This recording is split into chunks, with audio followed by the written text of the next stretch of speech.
How to reset Facebook default settings. Hi everyone, welcome back to our channel. This is Rose from Create Login and Delete, and without further ado, let's begin. To reset Facebook default setting, you can easily go ahead and open Facebook. Make sure to sign in. So first, you need to understand the limitation of Facebook that it doesn't have a built-in feature to reset all settings to default. If you have made any customizations and want to revert everything, it can be a bit tricky. The easiest way to reset Facebook to its default setting is simply to uninstall the app from your phone, then reinstall it from App Store or Play Store. After that, simply log in back to your account. If you wish to uninstall, you can long press on particular or the Facebook app icon and tap on uninstall. Select uninstall and then you need to go ahead and open Play Store.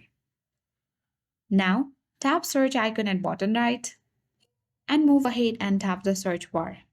Type in Facebook and then tap install button and install it on your device.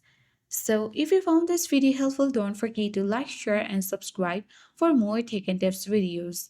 Thank you for watching and I'll see you in the next video.